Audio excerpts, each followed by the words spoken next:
Welcome once again to Let's Talk Etiquette here on CAN TV. We're so excited about being back on CAN TV. This is just a great institution in Chicago, and we have had a long relationship with them. But once again, my guest for today is a very, very special gentleman for which I am so pleased to have him as our guest. It's just amazing. You meet hundreds of people throughout your life, but you don't meet a person like this. This is like once in a lifetime. So my special guest today was with us last week. He's with us today, and he will be with us again next Wednesday. So it's a 3-part interview of this great man. So once again, my good friend, my colleague, Mr. George Edward Mannings II. Thank you. Welcome back to Thank you, Mr. CAN Wright. TV Let's Talk Etiquette. It's my pleasure. Yes. And if you missed last week's show, you missed a lot. So go online, pull that show up, and look at it and put it together so you understand why I invited this gentleman here to be with us. Now, on today, the subject is the same as it was last Wednesday. Etiquette, okay? And he has such an interesting experience with that word. So we're going to return and talk a little more about that.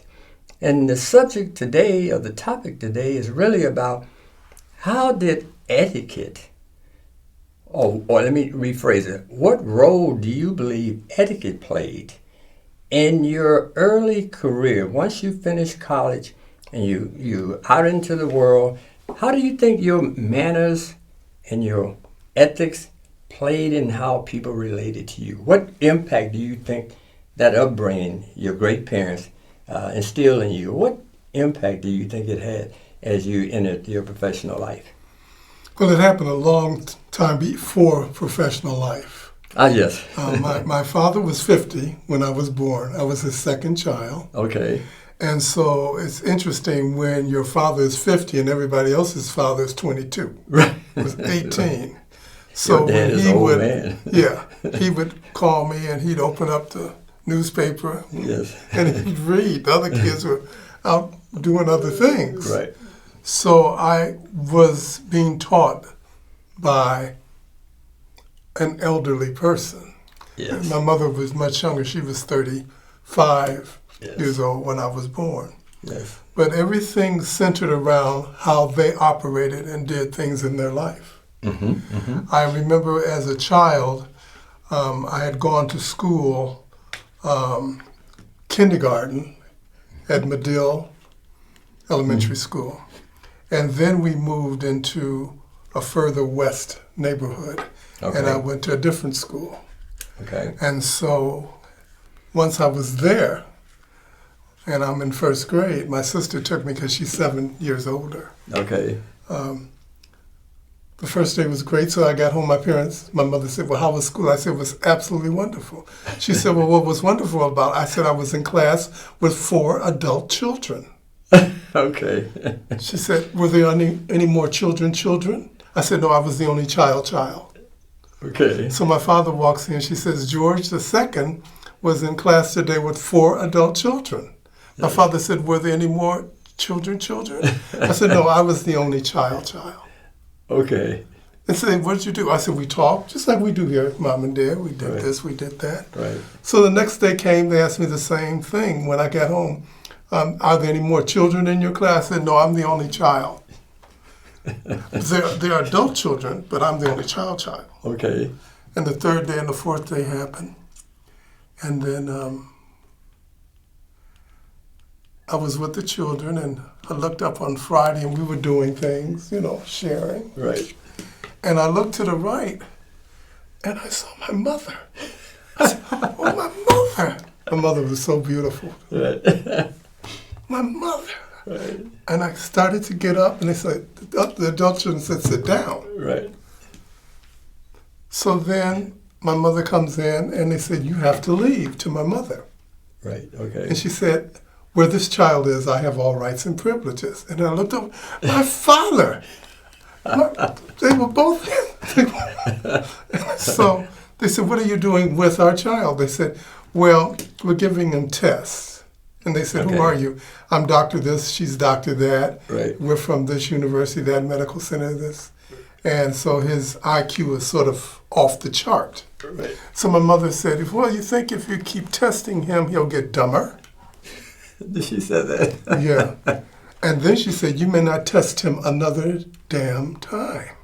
I said, damn. I like that word. And she said, you may not say that again. Okay. Mother should not have said that. Right. Okay. And then she said, our lawyer is Eugene Cotton, and the company, the law firm is Eugene Cotton, King, Jones, and Bolus, and you will be sued because you did not get our permission to Okay. test our child. Right. Okay. And so that was the beginning. Right. Okay. And this was in the first. First grade. I was just out of kindergarten. Right. Out of kindergarten. Right. But when I retired, I use that as my retirement speech. I retired as the Director of Research, Surveillance, and Compliance for the College of Medicine of the University of Illinois at Chicago. Right. Department of Psychiatry. Right. I've always been with 4 adult children. But their rearing and the way they would allow me to express myself and never say no, I never knew how to say no. Oh, okay. No is not in the vernacular of the polite. I never learned that. I never heard that even myself. I mean, Yeah, that's well, new for this me. is You never say no. So I'm not a small person. I was a kind of chunky little boy, Right. and the only thing I didn't like to eat was green lima beans. Okay. And so when they would serve them, I said, Right. they said, George, you're not choking. I said, they said, you have to eat. So they, How old were you? maybe 6, 7. So I forced myself, but it was traumatic. It was difficult. And my father was getting an award, Okay. and it was, I believe, at the Hilton Hotel, Okay. Grand Ballroom. He was sitting at the head table with my mother, Right. and they had a children's table, and there were 3 children with me, Okay. me and 3 other little kids. Right. And so the waiter came and he said, would you like some green lima beans to this little girl? I said, oh my goodness.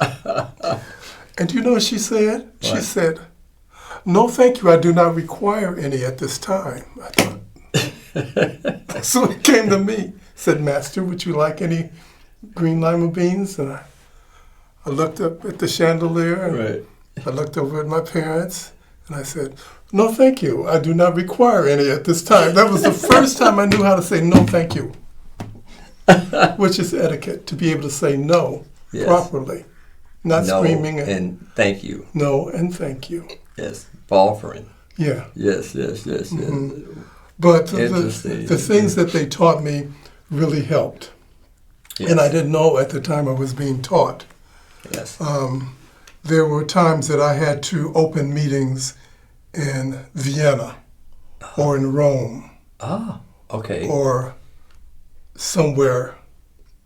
And when I would do it, I would think, who's listening? Okay. And so I would always give homage. So I would learn to say to everyone, buonasera, Yes. Okay. buongiorno, Yes. buenas tardes, Yes. konnichiwa, dobre noche. Yes. You go through the languages of the people that are Your audience. tuned in, your audience. Yes. Yes. And to the language of the youth, yo. Yeah. So, so you See? learn to be able to do that. But it's a form of etiquette to know who your audience is. And in this case, I never know who your audience is. I don't know if it's going to be a teenager Right. or a senior citizen. Yes. So I had to throw Have a the mix. Have a mixed audience. And do you not appreciate this gentleman? I mean, the information he's providing, I couldn't provide it. So I'm blessed, and we're honored to have him on our show because he's a world traveler. He's been everywhere. Practically, you've been on all the continents, I'm assuming. I've been in all the continents, yeah. Yes. But back to when you perhaps realized that your training as a child was having a positive impact on how people related to you and treated you, irrespective of the color of your skin. Mm-hmm. That it wasn't a barrier in some form. I'm just assuming it was, and maybe it was in some situations, but in most cases, you were able to move forward in whatever direction you wanted to as a profession. That's true. I can say there are two interesting stories in my life. One of them is I got the opportunity to go to South America and teach piano and violin in the YMCA camps for about 3 months. Oh, okay. This is before starting college. And so we had to be trained in the States for a couple of weeks. And so I was in Florida. Okay. That's where we came to Florida. And this is not necessarily an etiquette story, but it shows the proper way to deal with something. Okay. So when I and one of my best friends started our classes about what to expect in Caracas, Venezuela, what to do, what not to do, how to dress, how not to dress when you're working with the nationals. It's very interesting, but we stayed at the Ramada Inn. Okay. And when we walked into the Ramada Inn, all the people were like, why are these? And we got... Right, so negative. Ooh, yes. Right. You're Americans, though. That's how they were judging you. We're still in the United States getting our training. Oh, okay. But okay. we're in Florida. Right, okay. And we were being called out of our skin color, and wow. It was terrible. What year was that? This was 1966. In 1966, okay. So anyway, we're there, and that went on for a day or so. The people that call us, we could hear them call us names and stuff. Right. So one day I came out of my room and I had, I wear only white shirts. I wore this for you today because I knew you like stripes.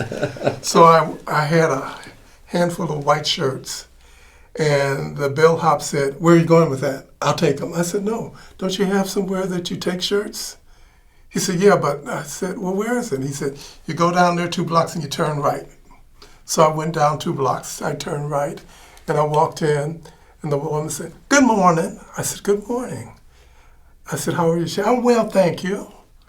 I said, "Well, I'd like to have these shirts laundered."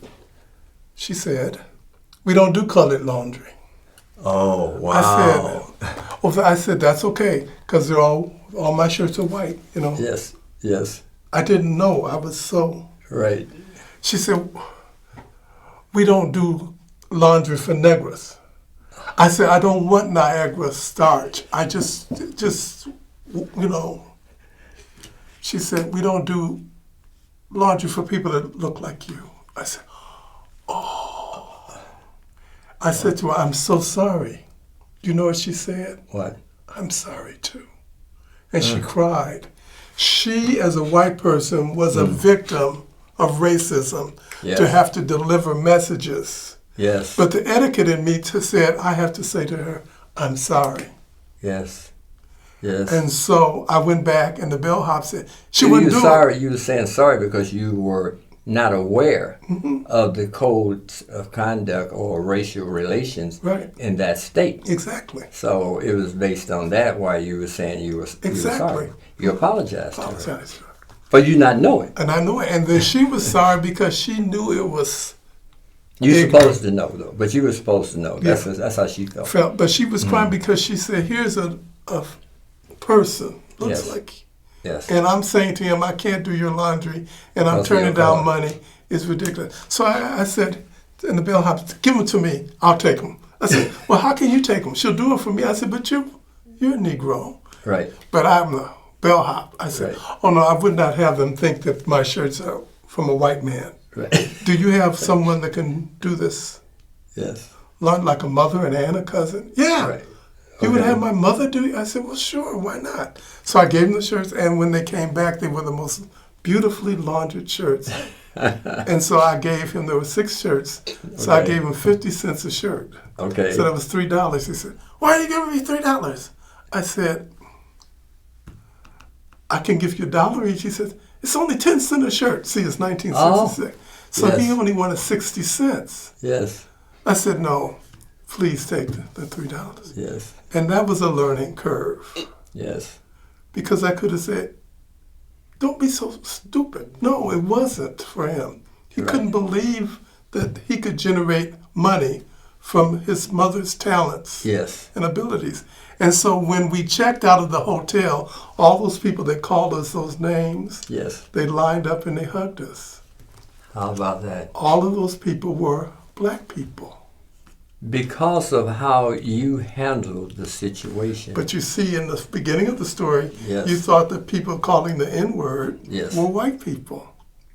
Right. They were black people. Ah. Do you see? So the training works both ways. Yes, yes, And yes. we were the first black men to stay in an all-white, White hotel. and we didn't know it. Didn't know it.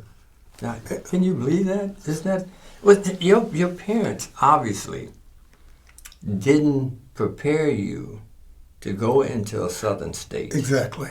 to know what the do's and don'ts are because of the color of your skin. Exactly. Right. And my father, being from the South, had been a baseball player. He knew. But he said, "You're not going south because you'd be the next Emmett Till." Right. So Right. lots of things I learned, even Right. in etiquette. Yes, yes, yes. And that's very interesting because you would have thought that they would have been concerned about you, knowing that you're going into a state that Exactly. has racial bigotry and racial laws that doesn't treat you as an equal. And I'm sure he was afraid for you, both him and your mom, probably, even going into Florida. Exactly. Right. But they knew that we were ambassadors for the United States, working with Yes. Peace Corps, YMCA International. And Okay. they thought it's time to let this Yes. Yes. ignorant, Yes. And let you discover Child. for yourself yeah. what is going on. And there's a big difference between ignorance and stupidity.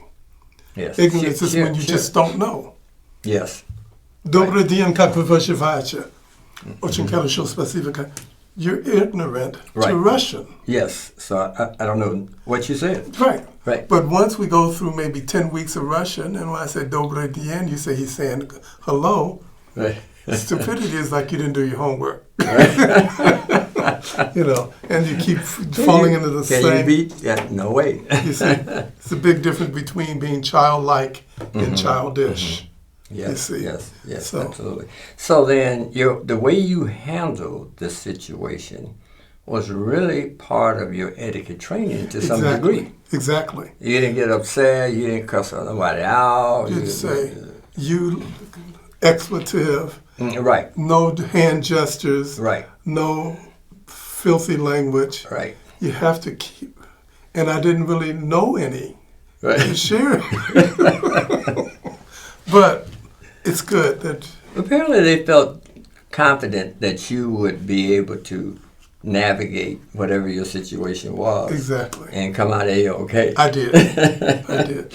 So now, with that being kind of the foundation of your beginning of your career, even though you've done several different things in your career at the same time, from your music to your position with the University of Illinois, and within all of that, what role, how significant was it that you had this upbringing of being a polite, personable individual?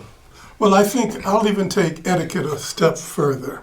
It's Okay. more than just being polite. It's being able to think on your feet. Yes. Kind of get thrown a curveball and you can watch it go by, Right. or you can leap to catch it. Right. But in any term, you have decided what the ball means. Yes. hmm Yes. And so what is important in etiquette is not to become base in your attitude to others. Not become vulgar. Yes. The negative side of The negative life. side, yeah. Yes, yes, yes. My parents would always say, try not to use the word thing. Because Okay. every thing has a name. That's true. So you might instead of, well, what thing would you like to do today? They would say, instead of what thing, you would say, we can have some outings this evening. Yes. What outing would you like to go to a museum? Right. So I didn't get used to saying thing. Things. Right. Limit them to the lowest denominator. Mm-hmm. And reflecting on your inability to give it a name. Give it a name. Now it's a thing. So, I mean, this is a thing. This is Everything is a thing. And that to me says a lot about how you structured your sentences to avoid certain words. Exactly. And that's part of your upbringing. Exactly. And in terms of how you've navigated through life and produced some wonderful things with your life. Oftentimes I've learned when young people are going away to college, Okay. and especially to the smaller schools, or maybe even Harvard, let's say, Okay. you can have a very gifted young man or woman going to Harvard or something. But you go there, and the first thing that happens is that you're at a dinner with the vice president and the dean of women and the dean of men. So everybody's there. Right. There are 8 people at every table. Yes. The tablecloths are plunging to the floor. Right. And you have a big plate Right. of silver and Right. another plate, 4 forks, 3 knives, Right. 2 spoons, Right. 3 glasses. The kid drops out next week because He doesn't know. he doesn't know. Right. Brilliant as he or she In a is. given subject or subjects, Exactly. has not been trained to Exactly. understand how to read the table Exactly. and how to navigate it through a meal, 4 or And 5 course meal. And then the most important aspect of that is you eat from the outside in. Yes. Yes. So if something comes to you that you have First to course. stab it with a fork, Right. you take the outside fork. Yes. Yes. If something comes and you have to cut it with a Second knife, course. you Yes. take the outside knife Right. and you work your way in because they Yes. will serve the food Yes. outside in. Right. That's why the table is set the way it's set. Exactly. So you can anticipate what's going to be first course, second course, third Exactly. course, based on the way that we call it reading the table. Reading the table. Right. And so it's 2 disciplines. It's one in why these items are placed where they are placed. And of course, how to use them in a proper way. Exactly. So there's 2 lessons that we teach in terms of fine dining. And that's so true. If you don't know, you can't fake it. That's what I tell a lot of my students. You can look at what other people are doing, but you can't really fake it. You cannot. No, you have to know. You have to know. And that's one of the things we do require. And we start teaching dining etiquette in 1st grade. Exactly. So they understand there are rules to everything. Exactly. Like baseball has its rule, basketball has rules, golf has rules. And once you know the rule, you can understand what they're doing. Exactly. See? And that's the key, is understanding how to dine at the table. And so that was a very good example of what happens to you when you go off to a big Ivy League school like a Harvard. So tell us some other things that you may attribute to your early upbringing and your etiquette training. I think of etiquette in a way of helping a person keep their cool. Conflict resolution, we teach Conflict resolution. that. Yes, we do teach that. And we can learn this throughout life. Right now we're living through very violent times. Car snatchings and Shootouts on the mass expressway, shootings. And down the expressway. I must admit, that's not an etiquette moment. No. But you would wonder why someone is shooting at you and they're going to get a sandwich. Right. That's where they were going, to get a sandwich. Yeah. Now But they're angry because maybe you cut them off. Right. And sometimes if that happens and you just back off and allow them to get ahead of you, Right. That's where you want them in front of you. and then Not you end behind up you. at the same green light, they may Right. be angry again. Yes, that's true. That's true. I use this to begin this it's a story of my mother. My father was deceased at some point, and so we'd have brunch, and we were walking down Michigan Avenue. And like I said, she was just, everyone wanted to be in her company. Yes. So she said to me, George, I said, yes, mother, what would you do if a man came and shot me point blank? She just out of the blue asked you that question. Out of the blue. So I said, Mom, I have to kill. She said, wait, you have to listen to the question. Okay, what's the question, Mother? We're walking down the street here, Yes. and a man comes and shoots me and kills me. I said, what would you do? She said, well, ask me. I said, well, what would you do if... She said, okay, this is what you should do. You could kill the man, his mother, his father, sisters, brothers, cousins, aunts, uncles, friends, associates. And you know what? Mother would still be dead. Right. True. And you will have become a murderer. True. Yes. So what I would suggest to you, George, is if a man comes and kills me while we're walking down the street, I want you to give me a funeral to die for. Wow. It takes the angry out of you. Yes. Wow. Don't be in front of the camera yelling and screaming and ranting and raving and Right. shooting, and Yes. give me a funeral to die for. Yes. Wow. What an amazing That was answer. amazing.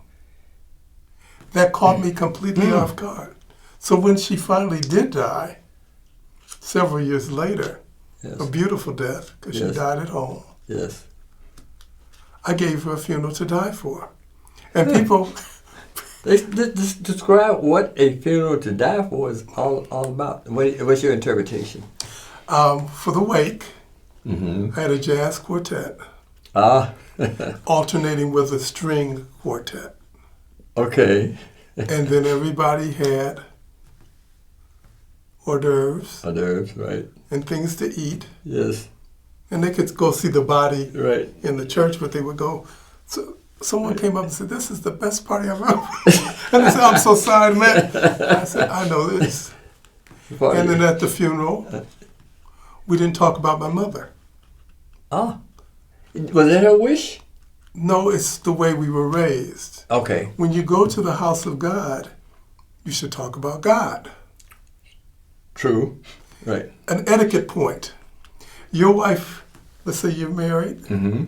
I don't want the people to know our business, but Right. Yeah. Just say I'm married. You're Okay. married. Go ahead. You are, but, and I'm invited to your home for dinner. 1 minute. Yes. Finish your story. Okay, and we're having a delicious beef Wellington dinner. Okay. And all during dinner, I'm talking about how his wife makes a delicious beef Wellington. Okay. That's rude. It is rude. Very much so. You should talk about the people who are hosting you, Absolutely. And none other. and none other. Wonderful. Well, we'll conclude. We'll take that up on next Wednesday. But as you can see, what a wonderful gentleman. I'm very privileged, and we here at the Etiquette Foundation are extremely privileged to have him as our special guest.